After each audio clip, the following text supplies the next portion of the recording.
નમસ્તે બાળકો, યોગી education Gujarat YouTube ચેનલમાં સ્વાગત છે તમારું. આજે આપણે જોઈશું ધોરણ 3 દ્વિતીય સત્રાંત પરીક્ષા વિષય પર્યાવરણનું સંપૂર્ણ મોડેલ પેપર. કુલ ગુણ 40 રહેશે. સમય તમને 2 કલાક આપવામાં આવશે અને પ્રકરણો જે છે એ 14 થી 23 સુધીના રહેશે. તો જોઈએ હવે પ્રશ્ન 1 2 ગુણનો રહેશે. નીચે આપેલ પ્રશ્નોના જવાબ લખો. ઘર બનાવવા માટે કઈ કઈ વસ્તુનો ઉપયોગ થાય છે? તો જવાબ છે ઘર બનાવવા માટે સિમેન્ટ, રેતી, ઈંટ, લોખંડ વગેરે વસ્તુનો ઉપયોગ થાય છે. મોબાઈલ દ્વારા આપણે દૂર રહેતા આપણા સંબંધી સાથે વાતચીત કરી શકીએ છીએ. આ વિધાન સાચું છે કે ખોટું તે જણાવો. તો જવાબ છે સાચું વિધાન છે. 1 ગુણ રહેશે. તમે જાણતા હોય તેવા સંદેશા વ્યવહારના સાધનોના નામ લખો. તો જવાબ છે telephone, mobile phone, fax machine. જે આ સાધનો જે છે સંદેશા વ્યવહારના ઉપયોગી સાધનો છે. 3 ગુણ રહેશે. જોઈએ આગળ. પોસ્ટ ઓફિસમાં કયા કયા કામ થાય છે? તો અહીં તમને અથવામાં પૂછાશે તો તમે બે માંથી કોઈ પણ એક તમારે બાળકો લખવાનું રહેશે. તો પોસ્ટ ઓફિસમાં કયા કામો થાય છે? તો ચીજ વસ્તુઓના પાર્સલ અને મની ઓર્ડર દ્વારા મોકલેલ રૂપિયા આપણા સગા સંબંધીઓ તથા મિત્રોને પહોંચાડવાનું કામ, ટેલિફોન બિલ અથવા લાઇટ બિલ ભરવાની વ્યવસ્થા કરવાનું કામ, પૈસાના રોકાણ માટે રાષ્ટ્રીય બચત પત્રો કાઢી આપવાનું કામ, રૂપિયાની બચત માટે બચત ખાતું અને રિકરિંગ ખાતું ખોલવાનું કામ. આમ પોસ્ટ ઓફિસમાં ઘણા બધા કામ થાય છે. જોઈએ આગળ હવે પ્રશ્ન 2. નીચે આપેલ પ્રશ્નોના જવાબ લખો. 2 ગુણ રહેશે. સંયુક્ત કુટુંબમાં રહેવાના ફાયદાઓ જણાવો. સંયુક્ત કુટુંબમાં જે ફાયદાઓ જોઈએ તો દાદા દાદી, કાકા કાકી અને બધાની સાથે રહેવા મળે, એટલે બધાની કાળજી અને પ્રેમ મળે. ભાઈ બહેનો સાથે રમવાની અને શીખવાની મજા આવે.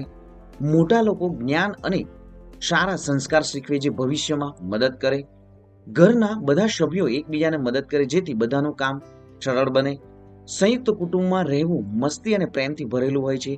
ઘર સુરક્ષિત લાગે અને પરિવાર સાથે રહેવાથી આનંદ અને આત્મવિશ્વાસ વધે. પ્રશ્ન 3 ગુણ છે. માટીમાંથી કયા કયા વાસણો બનાવી શકાય છે? તો માટીમાંથી માટલું, વાટકી, માટીનું કુંડું, ફૂલદાની અને વિવિધ રમકડાઓ પણ માટીમાંથી બનાવી શકાય છે.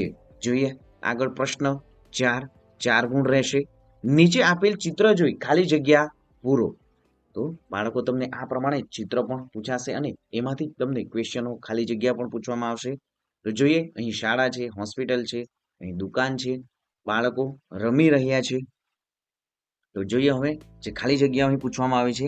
ખાલી જગ્યા દુકાનની અંદર બેસી ગ્રાહકોને વસ્તુ વેચી રહ્યો છે. શાળાના જે બાળકો ખાલી જગ્યા દોડી રહ્યા છે. હોસ્પિટલના દરવાજા નજીક એક ખાલી જગ્યા મહિલા ઊભી છે. વાદળી કારની આગળ પ્રાણી ઊભું છે. ખાલી જગ્યા ગાડી પર બેસીને મુસાફરો જે મુસાફરી કરી રહ્યા છે. તો દુકાનની અંદર જે બેસી ગ્રાહકોને જે વેચી રહ્યો છે, કોણ વેચી રહ્યું છે? તો આ પ્રમાણે તો અહીં સ્ક્રીન પર તમે જોઈ શકો છો. તો જવાબો જોઈએ હવે કે દુકાનદાર દુકાનની અંદર બેસી ગ્રાહકોને વસ્તુ વેચી રહ્યો છે. શાળાના બાળકો શાળાની તરફ દોડી રહ્યા છે. હોસ્પિટલના દરવાજા નજીક એક વૃદ્ધ મહિલા ઊભી છે. વાદળી કારની આગળ ગાય પ્રાણી જે ઊભું છે. લોકો ગાડી પર બેસીને મુસાફરી કરી રહ્યા છે. જોઈએ આગળ રૂ કપાસના જે રૂ જે છે કપાસના છોડમાંથી મળે છે. વિધાન સાચું છે કે ખોટું? તો આ વિધાન સાચું જે છે. રૂ જે છે કપાસના છોડમાંથી મળે છે. 1 ગુણનો પ્રશ્ન પૂછાશે. તમને કેવા કપડાં પહેરવા ગમે છે? તો બાળકો અહીં તમારે પોતાને જે ગમે છે એ કપડાં પર તમે લખી શકો. અહીં પેન્ટ, શર્ટ, ટી શર્ટ અને હાફ ચડ્ડી પહેરવા ગમે છે. જોઈએ આગળ. તો અહીં બાળકો તમને અથવામાં એક પ્રશ્ન પૂછાશે. તમારે કોઈ પણ એક લખવાનો રહેશે કે ઊનમાંથી કયા કયા ગરમ કપડાં બનાવી શકાય છે? તો સ્વેટર, શાલ, મફલર, ટોપી, બ્લેન્કેટ અને હાથ મોજા. નેક્સ્ટ જોઈએ પ્રશ્ન 5 2 ગુણનો રહેશે. અવિભાગ. નીચેના વિધાનો સાચા બને તે રીતે ખોટો શબ્દ છેકી નાખો. તો અહીં જે ખોટો શબ્દ જે છે વાક્યમાં બંધ બેસતો ન હોય એ છેકી નાખવાનો રહેશે. તો લૂડો સંતાકુકડીની રમત મોબાઈલમાં રમી શકાય છે. તો જે લૂડોની જે રમત જે છે એ શું થશે તો મોબાઈલમાં રમી શકાય છે, જ્યારે સંતા કુકડીની જે રમત જે છે એ મોબાઈલમાં રમી શકાતી નથી. એ ઘરની જે બહાર રમી શકાય છે, ઘરમાં રમી શકાય છે. જોઈએ આગળ, સાપ સીડીની રમત ઠીકરી પાસા વડે રમી શકાય છે, તો સાપ સીડીની જે રમત જે છે એ પાસા વડે રમી શકાય છે. જોઈએ બ વિભાગ. હવે નીચે આપેલ પ્રશ્નનો જવાબ લખો, 2 ગુણ રહેશે. દડાથી રમી શકાય તેવી રમતોના નામ લખો. તો દડાથી જે રમી શકાય બાળકો, તમારી જે ફેવરેટ છે cricket, football, hockey, basketball, volleyball, table tennis અને બેઝબોલ. જોઈએ આગળ પ્રશ્ન 6 ગુણ રહેશે. નીચે આપેલ પ્રશ્નો માટે યોગ્ય વિકલ્પ પસંદ કરી જવાબ લખો. કયા ખોરાકનો સ્વાદ ખાટો હોય છે? તો ઓપ્શન અહીં પણ આપવામાં આવશે તમને, આદુ, લીંબુ, મરચું. તો જવાબ શું થશે? કયા જે ખોરાકનો સ્વાદ ખાટો હોય છે? તો જવાબ છે લીંબુનો. જોઈએ આગળ, આપણે ખાંડ શેમાંથી મેળવીએ છીએ? ઓપ્શન છે શેરડીમાંથી, મકાઈમાંથી કે મધમાંથી. તો આપણે જે ખાંડ જે છે એ શેરડીમાંથી મેળવીએ છીએ. નેક્સ્ટ જોઈએ, નીચેનામાંથી કયું ફળ છે? મૂળો, ગાજર કે કેરી? તો જવાબ શું છે અહીં? જે કેરી જે છે એ ફળ છે. પાણીનો મુખ્ય સ્ત્રોત કયો છે? ઓપ્શન છે વરસાદ, નદી કે તળાવ. તો પાણીનો જે મુખ્ય સ્ત્રોત જે છે એ કયો છે? વરસાદ છે. જોઈએ આગળ, ગામડાઓમાં વરસાદી પાણીનો સંગ્રહ મોટા ભાગે ક્યાં થાય છે? તો દરિયામાં થાય છે, નદીમાં થાય છે કે તળાવમાં થાય છે? તો ગામડાઓમાં જે વરસાદી પાણીનો સંગ્રહ મોટા ભાગે તળાવમાં થાય છે. નેક્સ્ટ, નીચે આપેલ પ્રશ્નોના જવાબ લખો, 2 ગુણ.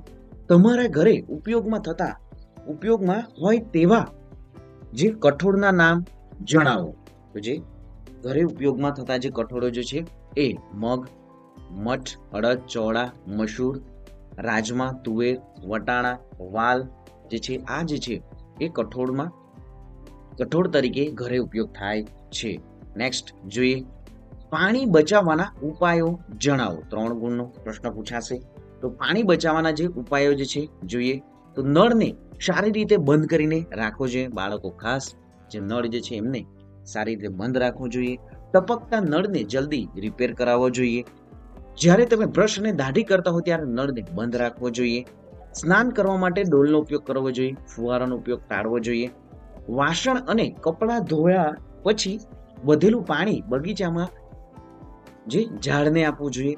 ગ્લાસમાં પાણી જોઈએ તેટલું જ લઈને પીવું જોઈએ. વરસાદના પાણીને ગટરમાં વહી જતું અટકાવી તેની ટાંકીમાં સંગ્રહ કરવો જોઈએ. અથવામાં હવે જોઈએ તો આપણે પાણીનો કરકસરપૂર્વક ઉપયોગ શા માટે કરવો જોઈએ? તો પાણી બહુ કિંમતી કુદરતી જે સંપત્તિ છે. ઉપયોગ લાયક પાણી ઘણું ઓછું હોવાથી આપણાથી જે આ સંપત્તિનો ગમે તેમ વેડફાય નહીં. સમગ્ર જીવસૃષ્ટિનું જીવન પાણી પર નિર્ભર છે. પાણી વિના આપણે જીવી શકીએ નહીં. જો આપણે આપણું જીવન ટકાવી રાખવું હોય તો પાણીનો કરકસરપૂર્વક ઉપયોગ કરવો જોઈએ. હવે જોઈશું પ્રશ્ન 7, ખાલી જગ્યા પૂરો. ગાયના બચ્ચાને ખાલી જગ્યા કહે છે? તો ગાયના બચ્ચાને વાછરડું કહે છે. નીચે આપેલ પ્રશ્નોના જવાબ લખો, 2 ગુણ છે. દૂધ આપતા પ્રાણીઓના નામ લખો. તો દૂધ આપતા પ્રાણીઓ જે છે ગાય, ભેંસ, ઊંટ, બકરી, ઘોડી, હરણ, હાથી જે દૂધ આપતા પ્રાણીઓ છે. નેક્સ્ટ જે પ્રશ્ન 8, ખાલી જગ્યા પૂરો, 1 ગુણ રહેશે. તમારી શાળા ખાલી જગ્યા તાલુકામાં આવેલી છે? તો બાળકો ફટાફટ કોમેન્ટ કરીને જણાવો કે તમારી જે શાળા જે છે એ આપણા જે ગુજરાતના જે કયા તાલુકામાં આવેલી છે? તો ફટાફટ કોમેન્ટ કરીને જણાવો. જોઈએ આગળ, નીચે આપેલ પ્રશ્નોના જવાબ લખો. આપણા જિલ્લામાં આવેલ તાલુકાના નામ લખો. તો અહીં ફક્ત તમારે તાલુકા લખવા, જે આપણા જિલ્લામાં આવેલા તાલુકાના જે છે એ નામો લખવાના છે. આપણા જિલ્લામાં આવેલા જે તાલુકાના નામો, ગુજરાતમાં કુલ 33 જિલ્લાઓ આવેલા છે અને દરેક જિલ્લામાં અલગ અલગ તાલુકા હોય છે. અહીં એક્ઝામ્પલ તરીકે આપણે લીધા છે. તો અહીં અમદાવાદ જિલ્લો જે છે તો ત્યાંના જે તાલુકા છે અમદાવાદ સિટી પૂર્વ, અમદાવાદ સિટી પશ્ચિમ, બાવડા, દશક્રોઈ, દેત્રોજ, રામપુરા, ધંધુકા, ધોલેરા, ધોળકા, માંડલ, સાણંદ ને વિરમગામ. નેક્સ્ટ જોઈએ પ્રશ્ન 9, 2 ગુણનો રહેશે. નીચે આપેલ પદાર્થોનું વનસ્પતિમાંથી મળતા પદાર્થો અને પ્રાણીઓમાંથી મળતા પદાર્થોનું વર્ગીકરણ કરો. તો મધ, ઊંટ, ગુંદર અને ખાંડ. તો વનસ્પતિમાંથી મળતા પદાર્થો છે ખાંડ, ગુંદર, જ્યારે પ્રાણીમાંથી મળતા પદાર્થો છે મધ અને ઊન. તો વિદ્યાર્થી મિત્રો, અહીં જે સંપૂર્ણ વિડીયો જોવા માટે થેન્ક યુ. અને વિદ્યાર્થી મિત્રો, આપણી યુટ્યુબ ચેનલ પર ધોરણ 3 માટે જે છે એ પર્યાવરણ, ગણિત અને અંગ્રેજીનો પણ વિડીયો મૂકી દેવામાં આવ્યો છે. તે ખાસ વિદ્યાર્થી મિત્રો સંપૂર્ણ વિડીયો જોઈ લેવું. તમારા વિદ્યાર્થી મિત્રો જે તમારા મિત્રોને પણ વિડીયોની લિંકને શેર કરી અને લાઈક કરવાનું બાળકો ભૂલતા નહીં. તમારું લાઈક એ જ અમારું મોટિવેશન છે. તમને નવા વિડીયો આપણી યુટ્યુબ ચેનલ પર મળતા રહેશે. તો ચેનલને સબસ્ક્રાઇબ કરવાનું પણ ભૂલતા નહીં. આપણી યુટ્યુબ ચેનલ પર ઘણી બધી સ્કોલરશિપ પરીક્ષાઓ જે છે યોજાય છે, એની તૈયારી પણ કરવામાં આવે છે. તો ખાસ ચેનલને સબસ્ક્રાઇબ કરી દો, વિડીયોને લાઈક કરી દો. મળીશું નેક્સ્ટ વિડીયોમાં નવી જ્ઞાન, નવી માહિતી સાથે. જય હિન્દ બાળકો, વંદે માતરમ.